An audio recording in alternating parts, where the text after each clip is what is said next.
हिंदवी स्वराज्याचे संस्थापक राजे छत्रपती शिवराज महाकाली देवीच्या चरणी नतमस्तक होऊन महाकाळा गावातील जमलेल्या सगळ्या बांधवांना माझा मानाचा जय शिवराज।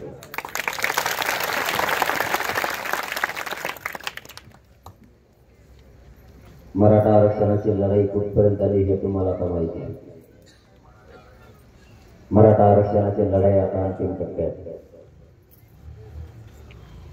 मराठा समाजात एकजूट झाली आणि खूप जणांचे फोटो दुखायला लागले।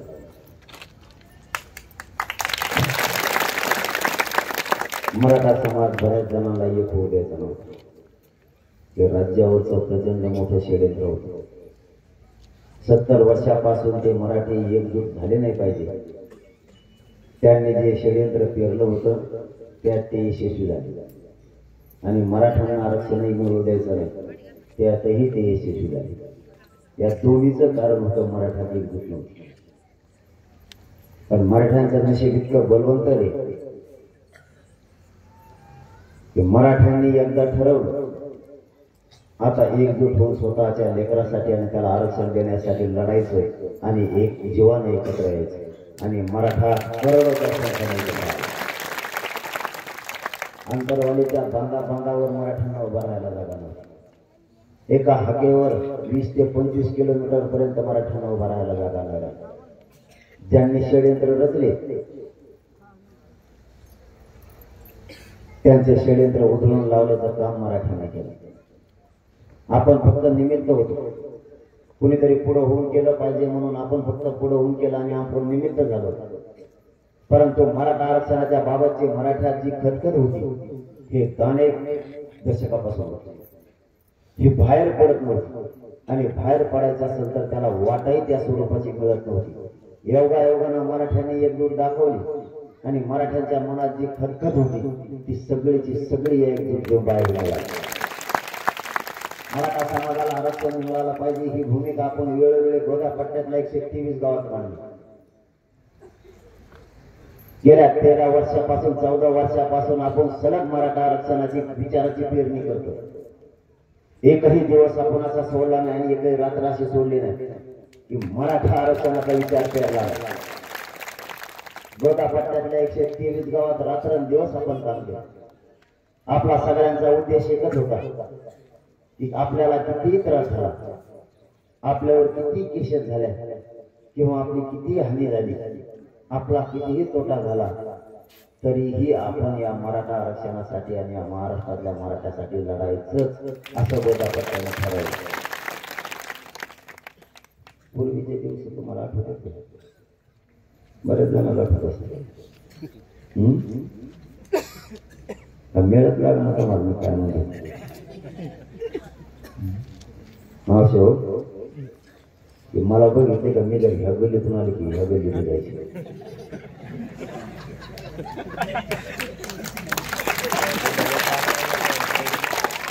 मग आता फोन्याला वाजला मग खातं तिकडे ते तिकडे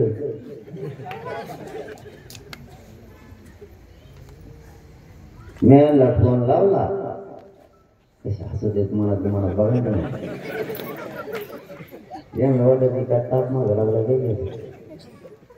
माझा मायबाप काहीच उद्देश नव्हता फोन लावण्याचा मेसेज टाकण्याचा माझा उद्देश एवढाच होता की गोरगरीब मराठ्यांचे पोरं एक होते, तुम्ही एकजुटीने एकत्र एवढाच उद्देश होता।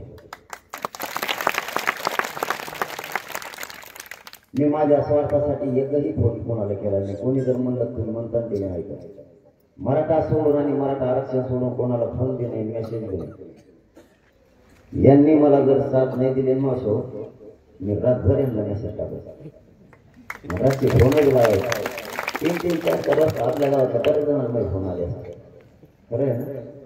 पण आज तुम्ही मागे सरकारले नाही, मी पण मागे सरकारने त्याचं रूपांतर आज आपल्या जातीचं कल्याण व्हायला लागलं। मला तर मावशो असे होते माहिती आरक्षण मिळालंय म्हणून सांगतो आता मिळाले आता कुणी आढळून मध्ये कोणीही येऊ द्या देवाला तरी मराठ्यांना ओबीसी आरक्षण मिळालं। आता त्याला रोखूच शकत नाही मराठीला कधी, म्हणून सांगायला लागलं मला. पूर्वीची थोडी आठवण यायला लागली मला. कारण पूर्वी आपण खूप लढलो, पण मी 5 महिने जवळपास महाराष्ट्रात दौरा केला आणि गोदापट्ट्यात येणंच झालं नाही. माझ्या मनात बी खतखत होती, कधी जाईल कधी जाईल कधी जाईल. म्हणून ते दौरा टाकून म्हटलं आपण 123 गावाला भेटून त्यांचा आशीर्वाद घेऊ. पण पूर्वी काय करायची मावशी होई, तुम्हाला सांगतच आता म्हणत असं. मी यांना फोन लावला का, मला म्हणायचं लय काम राव मला, आणि कारखान्याच्या फाट्यावर जाऊन बसत, काम नाही धंदा नाही, याला काहीच नाही, इतके गप्पा शेतात काम म्हटलं ना हळूच म्हणजे 123 गावाचं सांगतो बरं का, नुसते म्हणताना आमच्या गावात सांगत होता. याला काही काम नसतं, खालची आणि इकडचे वरचे. आपण म्हणलं का काही काम आहे, आपली बैठक आज झाल्या ते म्हणायचं गडबड होती, आज मला पाहुणे तिकडे जायचं, आणि रोज पैठण फाट्याच्या टपरीवर दिसायचे. माझा उद्देश एवढंच होता की तुम्ही सगळे एक आपण जाते नाही, दुसरा काही नव्हतं. एक जण मावशी मला असं फसेल, मी त्याला फोन लावला, मला उद्या बैठकीला यायचं 12 वाजता. ते म्हणलं पाटील आलो असतो बरं का, पण मग मोटर चोरीला गेली. आणि मला गेली असं आता शेवटी काही शेतकरी माणसं होते, मोटर चोरीला गेल्यावर हानी झाली, आता दुसरी आणा लागून पाणी द्यावं लागून, कशाला खोटं बोलून येऊ. मी त्याच्या त्याला फोन लावला, म्हणलं राव ते बैठकीला आले नाही, मोटर सापडी थोडीशी. ते मला मोटर मी त्याचा चुलता आहे म्हणे, 3 पिढ्या झाला आम्हाला वावरत नाही.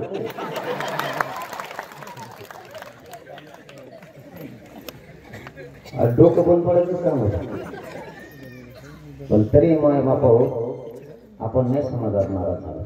आतापर्यंत लावूनच धरलं, त्याचं रूपांतर आता विजय आहे. कधीच समाजावर नाराज नाही झालं, तरी फोन लावत करायचं.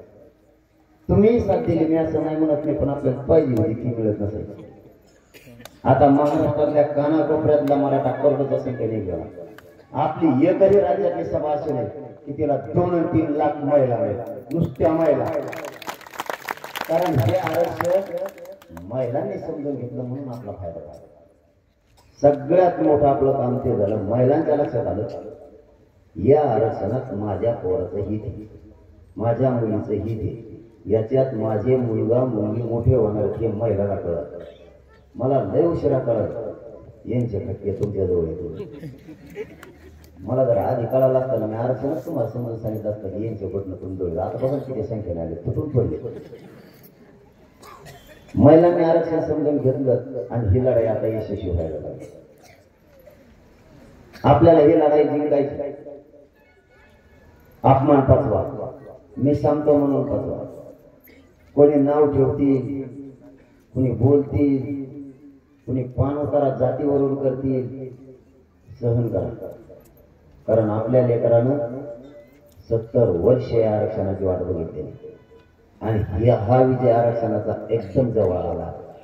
आपल्याला हुचकवण्याचा प्रयत्न होणार आहे. वाईट वाईट होईल, किती बोलले तरी उत्तर देऊ नका. फक्त आरक्षण मिळूस शांत राहा.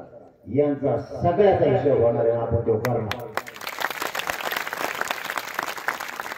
फक्त आता गपरान फेल्यासारखं करा आणि एकजूट आपली शांततेत राहू.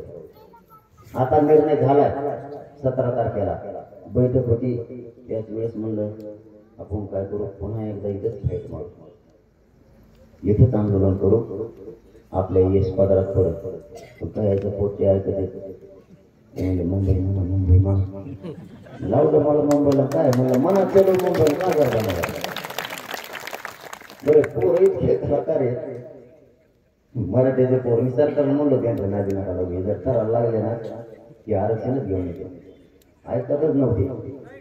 आणि आता त्या सोशल मीडियावर त्या पोस्ट फिरायला लागल्या.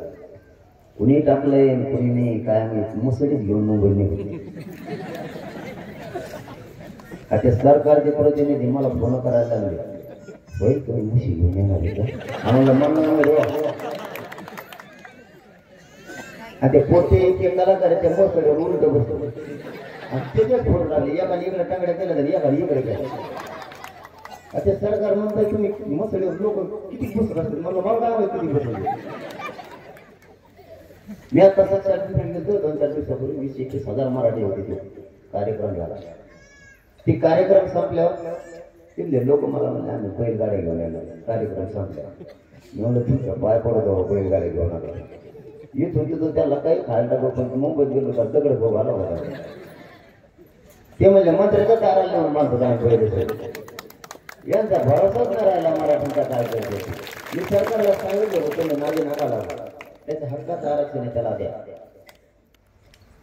कारण आमचा हक्क कशामुळे गाजवता माहिती का मी सरकारी नोंदी देशात फक्त मराठ्यांचा सापडला बाकी कोणाच्याच नाही. फक्त एका शासन निर्णयावर बाकी त्याला आरक्षण दिलं. मराठ्यांच्या शासकीय नोंदी भारत देशात फक्त मराठ्यांच्या सापडला बाकी कोणाच्याच नाही. आपली लढाई यशस्वी कशी झाली माहिती का आतापर्यंत 54 लाख मराठ्यांना आरक्षण मिळाले. 54 लाख नोंदी मराठ्यांच्या सापडल्या. कोणाच्या तरी मराठ्याच्या लेकराचं कल्याण झाले. कोणाला तरी आरक्षण देऊन आयुष्याची भाकरी मिळाली याचा आनंद राहू द्या म्हणा. आपल्यालाही मिळेल 2 दिवस एक मिळेल तर मिळेल पण एका नोंदीवरती 4 लोकांना जरी लाभ झाला 4च म्हणतो फक्त. जालन्याचे कलेक्टर म्हणते मी एका नोंदीवर 70 जणांना प्रमाणपत्र दिले एका नोंदीवर. कारण ज्याची नोंद सापडेल ना ज्या सालापासून सापडत त्या सालापासून 2023 पर्यंत त्याचा जेवढा परिवार आहे त्या सगळ्या परिवाराला प्रमाणपत्र येते एका नोंदीवर. एकाच नोंदीवर त्याच्या चुलते आले काके आले पुतणे आले त्याच्या हात्या आल्या. जर एखाद्या त्यांचं 67 पासून सापडलं किंवा 1805 पासून सापडलं आतापर्यंत सगळा परिवार त्याचा आरक्षण देणार. मला काल तीर्थापुरीत रात्री लोक भेटले कार्यक्रमात. तिथल्या एका माणसानं सांगितलं माझ्या एका नोंदीवर 122 जणांना प्रमाणपत्र दिले माझ्या घराला. परभणीत एक माता मावली आली दौरा सुरू करायचा अगोदर तिने सांगितलं माझ्या एकटीच्या प्रमाणपत्रावर 168 लोकांना फायदा मिळाला आणि प्रमाणपत्र दिले माझ्या कुटुंबात आणि माझ्या. तरी पण 54 लाखाला पण 4नेच गुण 4च जणांना लाभ होऊ दे त्याचा प्रमाणपत्र मिळू दे. 2 कोटी मराठी आत्ताच आरक्षणात गेले आज. आता आपलं गुंतलंय कुठं सरकारचं आपलं सध्या फिसकटलं वातावरण. त्यांनी जे शब्द घेतले होते त्या शब्दावर आपण ठाम कारण शब्द त्यांनी घेतले आपण नव्हते घेतले. ज्याची नोंद मिळाली त्याच्या रक्ताच्या सोयऱ्याला द्यायचं असं आपलं त्यांचं ठरलं. आणि त्यांचं म्हणणं होतं आता हे बसत नाही. याच्या अगोदर असं म्हणणं होतं माझ्याकडे अंतरवालीला ज्यावेळेस मंत्रिमंडळात आता शिष्टमंडळ आलंय पाठीमागच्या आठवड्यात त्यावेळेस मी त्यांना विचारलं आपलं ठरलेलं आहे की रक्ताच्या सगळ्या सोयऱ्याला त्या नोंदीवर द्यायचंय. तुम्ही त्या नोंदीवर बाकीच्या सगळ्या सोयऱ्यांना त्यांच्या सोयऱ्यांना लाभ दिला तर त्याचं मला उत्तर होतं हो दिला. म्हणलं मला महाराष्ट्रात एकच उदाहरण द्या की ह्याची नोंद सापडली याच्या सोयऱ्याला आम्ही लाभ दिला म्हणून प्रमाणपत्र दिले. त्याने लगेच वाचायला चालू केलं. त्याने लगेच वाचायला चालू तुम्ही कवा टाळ्यानं कवा जवळ तर मग कार्यक्रम मोठा छोटा होईल. नाही तो वाजत नका भाऊ मी मग बोलतो.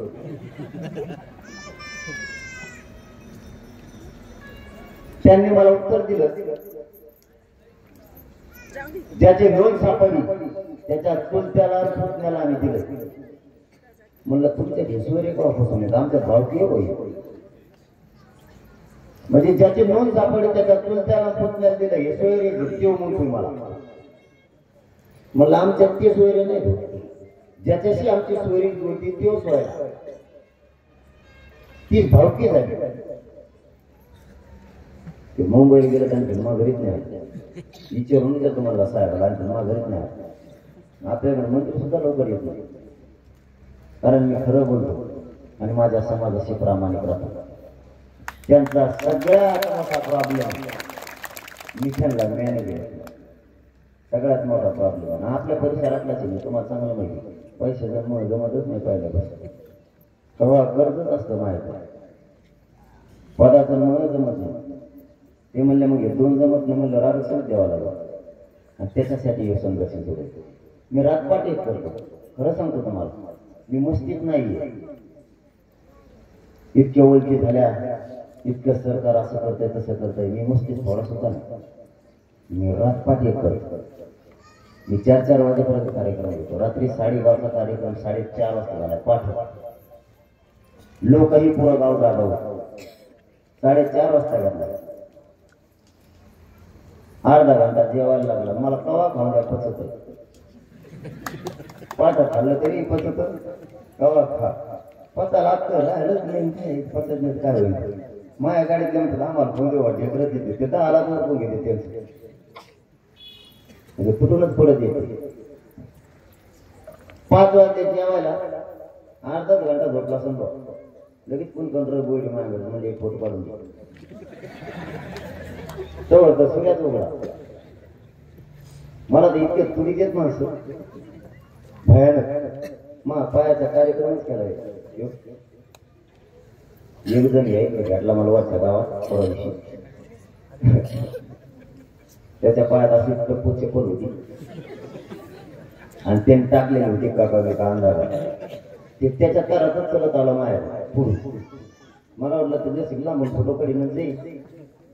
त्याने 2-4 जणांना ढकलून माया कडालं. त्याचा पायाचा असा दणका वाटला, मग अर्ध नकच काढलं. मी त्याला असं लोटलं पहिले, इतकं टप्प होतं, मला सर्कलच नाही पहिले, इतकं टप्प होतं, इतकं लागलं तेव्हा इतका पायाला त्रास आहे. तरी मी माझ्या जातीपासून लांब नाही गेलो. रात्रंदिवस रात पाठ करून त्यांच्याकडे जातो. याच्या पाठीमागचा उद्देश एवढाच, आता विजयाचा क्षण जवळ आलाय. आता जर आपण थोडंफार मागं सरकलो तर मराठ्यांच्या पोरांचं वाटोळ होतं, म्हणून आपण मागं सरकत नाही. रात पाठ कोण एक करतं माहिती आहे तुम्हाला? रात्रीच्याला पाठपर्यंत कोण येतो आपल्याकडं? राजकारणी.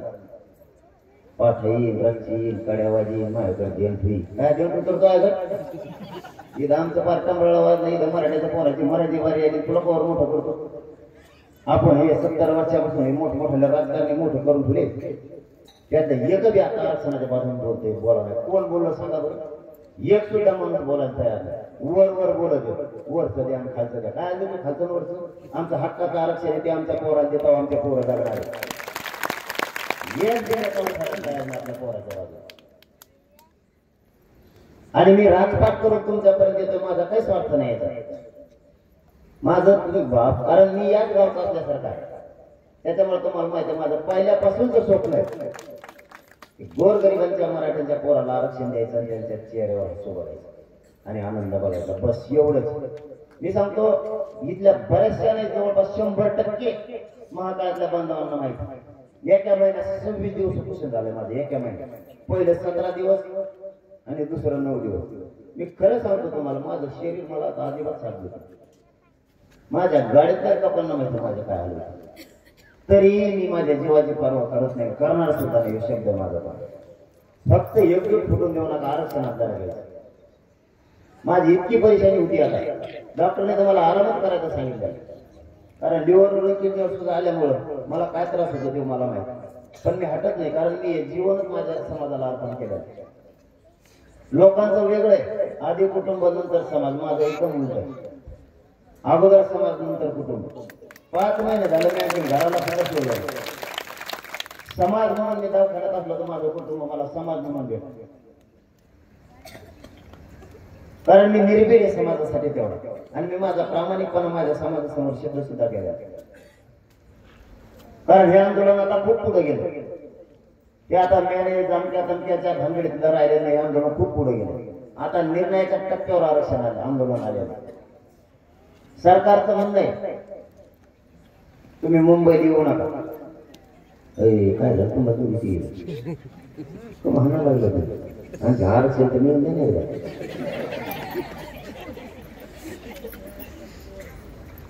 मराठा समाजाच्या आंदोलनाच्या बाबतची त्यांनी भूमिका सांगितली की 20 तारखेच्या आत आम्ही आरक्षण देतो. आपला त्यांचा विश्वास नाही का, तर त्याचं कारण असं आहे की आपण 7 महिने मराठा समाजाने त्यांना वेळ दिला, थोडा थोडा नाही तर 7 महिने आतापर्यंत. आता मराठ्यांनी पुकार केला मुंबईला जायचं. मला एका मंत्र्याला फोन आला, बरं का, सांगतो तुम्हाला आता बंदच करतो, मला पुढच्या गावात जायचं. ते म्हणते तुम्ही डोंगरावर मुक्काम करून टाकले. आपल्याला मुंबईत जाताना आपले सगळे मुक्काम डोंगरावर. ते वारीला जाताना नाही का गावात मुक्काम गेले, आणि जर गावात मुक्काम टाकला तर आपल्या संग 2-2.5 कोटी पोर आहे. त्या गावात 6 महिने सुधारायचं नाही बघ. कोणत्या ठिकाणी काढू घे कोण बसून तळाला मिळत नाही. मग त्याला सांगितलं भाऊ गावात जरा मुक्काम टाकला आता आमचा कार्यक्रमच नाही त्या गावात, म्हणून डोंगरावर. म्हणलं तुला बघायचं असेल डोंगरावर मुक्काम कमी आणि पुढे गेल्यावर मागे म्हणलो मग तुला डोंगरावर मुक्काम कमी कर. आणि ते मला म्हणतात मुंबईत आल्या. म्हणलं तिथं जागा मिळेल तिथे. मग त्यांच्याकडून एक निरोप आला मोठ्या माणसाकडून, आम्ही 4000 बाथरूम उपलब्ध करून दिले. म्हणलं माणसं येणार आहे 2-2.5 कोटी किंवा 4000 काय होईल. समजा त्याच्यात आमचे पोटे इतके बेकार आहेत, आज 2-3 घंटे बाहेर नाही बाकीच्या काय करायचं. ते परत म्हणते ना आम्हाला मंत्रीकडून झोपत येत बघायचं आहे कोणत्या गाद्यावर झोपत. चक्का जर त्याला गादी सापडली परत पोटे नाही होऊन टाकले त्या सोशल मीडियाला. मला इमान बघायचा आता पण घेऊन 2 बसलो वर. त्यांना फुल टेन्शन आलंय मुंबईत मराठी यायचं म्हणलं. मग मी आधी सांगितलं होतं मराठ्याचा हक्काचं आरक्षण तुम्ही मराठीच्या नादी नका लागू. तुम्ही आरक्षण द्या त्यांच्या हक्काचं. त्यांच्या नोंदी सापडल्या, त्यांच्या पोराचे मुद्दे किती दिवस पाडतात. आता बस झालं, कारण 200-250 पोरांनी बलिदान या मराठा आरक्षणासाठी दिलं. त्या माता माऊलीच्या कंपाळाचं कुंकू घुसलंय, तिचं कुटुंब उघड्यावर पडले, तिच्या नवऱ्यानं आत्महत्या केली. मराठ्यांचं कल्याण व्हावं, आरक्षण मिळावं. हे बलिदान आपल्याला नाही वायाला जाऊ देतात. आपले त्यावेळेस कार्यक्रम होता, त्यावेळेस दिवसभर लोकांचे पाणी वाचून हाल झाले, तरी लोकांनी तक्रार नाही केली, आमचे हाल झाले. सरकारला याची जाणीव नाही. मराठ्यांची गरज नसण्यासाठी भाषा सरकारची, आणि यावेळेस मराठी एक झाल्यामुळे त्यांची आत्ताशी भाषा बदलली. या महाराष्ट्रात मराठ्यांची गरज आहे. मराठ्याशिवाय पान घालू शकत नाही महाराष्ट्रात. आणि हे आपण सुद्धा करून गेलो. तुमच्याकडे एकच विनंती करायला आला, 20 तारखेला मराठ्यांचे पोरं मुंबईकडे जाणार आहे लाखाच्या संख्येनं. आपल्या गावातल्या सगळे माणसे मुंबईकडे चालू. तयारी सुरू केली नाही. खरं सांगा बरं का, नाही तुम्ही केली म्हणता नाही.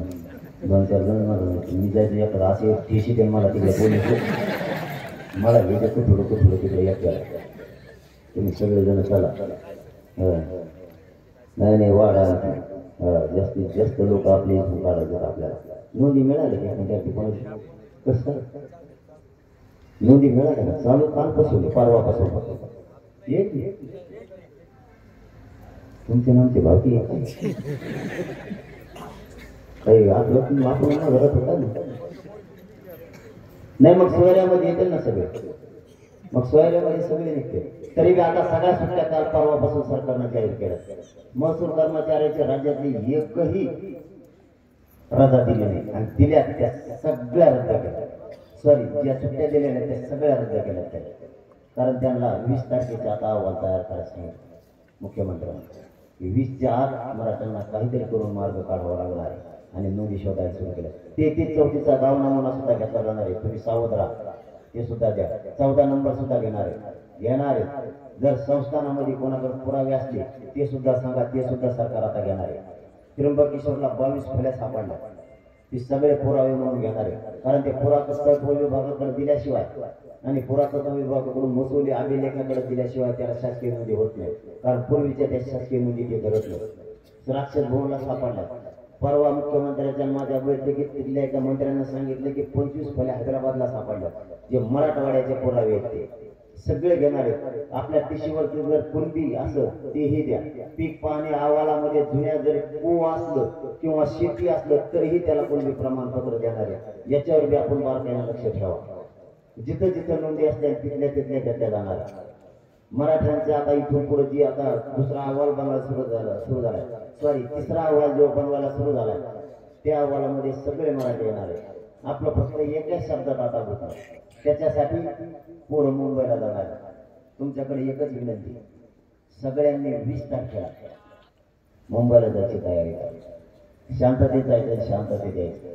पण येताना पोरं मात्र आता आरक्षणच घेऊन येणार. मोकळं माघारी कोणीच येत नाही. माता मावलं हो तुमच्याकडे एक काम, 20 तारखेला सकाळी 8 वाजता तुम्हाला सगळ्या गावातल्या महिलांना आपल्या अंतरवाली द्यायची. आपल्या गोदापट्ट्यातल्या 123 गावातल्या लाखांना महिला 20 जानेवारीला अंतरवाली देणार आहे.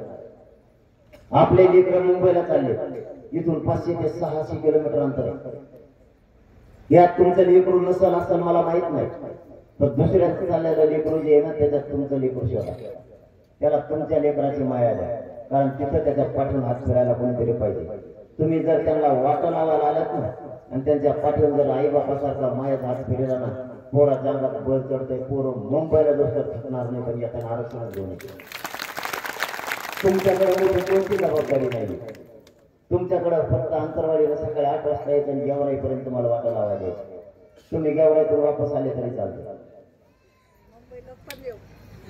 लाखन आपण नको म्हणलो होतो, आधी नको म्हणलो होतो, पण नको म्हणल्यामुळे काही महिला राज्यातल्या नाराज व्हायला लागल्या. तरी आपली एक तुकडी तयार झाली आतापर्यंत. आपल्या एका तुकडीत 30 ते 40 हजार लोक, महिलांचीच एक तुकडी झाली. आणखी किती होईल 20 तारखेपर्यंत माहिती. 2-2.25 कोटीपेक्षा जास्त नोंदणी झाली. इतकी तयारी सुरू केली. पोरं मुंबईला जायसाठी मी सांगितलं 20 तारखेचा काम ओळखून घ्या. एकाने व्हिडिओ टाकलाय, त्याने गव्हाला इतकं पाणी दिलंय की रानच शेवळून गेलं. ते म्हणते माघारी तर वापसाच झाला, पण महाराज कापसाचं बोंड फुटलं की पोर यायची. सध्या माय बापाला खुश आहेत पोरावर, कारण त्याला जायचं मुंबईत, त्यामुळे ते रानात बसून होती. बाय बापाला पोरकडे काम करायला लागलं. त्यांना काय माहिती सगळा कापूस शिकून मुंबईत जाणार आहे. इतके पोरं काम करायला, ते मध्ये डिझेल पण झालं. आता म्हणले जर गाड्या बंद पडल्या तर काय करायचं. मराठ्या सगळ्या खरंच लोक ते मला व्हिडिओ बनवून टाकला. ते म्हणले आम्ही असं जुगाड तयार केलंय, ते सौर ऊर्जा नाही का, त्याच वाहनाला उडून बसले. म्हणलं आपलं वाहन मुंबईला जाणार म्हणजे डिझेल नका काय डोक्याला पण भरोसाच नाही. जर गॅस उडाला, गॅस जर नाही दिला तर एक जणांनी टपोरीवर सरपणाची मुळीच घेतली. तेव्हा म्हणलं आवाज सरपणच घेऊन चाललो नसला गॅस. सरकारने भाणावर येऊन आणखी तरी सकारात्मक तोडगा काढला पाहिजे. मराठ्याचे पोर आता थांबत. मावशीवर तुम्हाला माझ्या हात जोडून विनंती, 20 तारखेला पोरं सकाळी 9 वाजता अंतरवाली सोडणार आहेत आणि मुंबईकडे निघणार आहेत. त्यांच्या पाठीशी टाकते उभा राहा. ते आरक्षण घेण्यासाठी यायला लागले, आरक्षणाच्या लढाईसाठी चालले. तुम्ही सगळ्यांनी आपल्या या गावातलं आणि आपल्या आसपासच्या जेवढ्या वस्त्या त्यातलं एकही माणूस घरी नाही राहिलं पाहिजे. सगळ्यांनी घराला कुलप लावायची आणि अंतरवाली सकाळी 8 वाजता यायचे. जेवढ्यापर्यंत वाटा लावायला तुम्ही त्या पोराच्या पाठीशी उभा. त्याच्यात तुम्ही एक दिवस दिला, त्याचा तो परिणाम काय होणार आहे बघा. तुम्ही एकच दिवस द्या, तुमच्या कामं बुडतील. पण तुमच्या एक दिवस कामं बुडाल्यामुळे जर महाराष्ट्रातल्या समाजाचं कल्याण होणार असलं तर तुम्ही 100% एक दिवस काम सोडून द्या आणि त्या पोराला वाटा लावायला. त्यातून 2 संदेश खूप मोठे जाणार आहे. कारण तुम्ही ज्यावेळेस वाटा लावायला आलात त्यावेळेस लाखांना महिला गोदापट्ट्यातल्या 123 गावात जाताना लाखोडं पोरं पुढे जाणार आहे. आणि तुम्ही ज्यावेळेस गेवराईतून मागे येतात त्यावेळेस माघारी येताना सुद्धा लाखांना महिला असणार. त्याचा संदेश सरकारमध्ये असं जाणार आहे की इकडं आलेले हे जर एवढे वाटा लावायला जर इतक्या संख्येने आले तर हे मुंबईत आल्यावर काय करते. आणि दुसरा मेसेज आहे की यांना जर मुंबईत काही त्रास दिला तर माघारी गेलेले लाखाने इकडचं आंदोलन सुद्धा परवडणार नाही. एवढा मोठा संदेश त्यामुळे जाणार. तुम्ही वाटा लावायला आल्यामुळे त्या पोरांचं संरक्षण होणार आहे, त्यांचं पाठबळ सुद्धा होणार. त्यांना पाठबळ द्या हीच विनंती करायला मी तुमच्यापर्यंत आलो होतो. 20 तारखेला पुन्हा सांगतो, आपल्या गावातले जास्तीत जास्त माणसं मुंबईकडे जातात. आता घरी राहू नका. तुम्ही जर घरी राहिले तर पोरांचं वाटलं झालं म्हणून समजा. आता खूप जवळ आलंय आरक्षण आणि आयुष्याचं आरक्षण हे काही एका वर्षाचं नाही, म्हणून पुढच्या वर्षी पुन्हा लढावं लागलं. हे एकदा मिळालं की पिढ्यांना पार मिळालं. विरोध कोणी करू द्या, ते विषय सोडून द्या. विरोध करणारे पूर्ण पास झालेला त्यांना कळून सोडलंय मराठी ओबीसी आरक्षणात आले. पक्क त्यांना माहीत झालेलं मराठी ओबीसी आरक्षणात आले. फक्त आता ते पाहणीबाजी चालू आहे. ही जात त्याच्या अंगावर घालून, ती जात त्याच्या अंगावर घाल. आता कोणी कोणा अंगावर घेऊन काही उपयोग नाही. मराठी आरक्षणात गेले सुद्धा.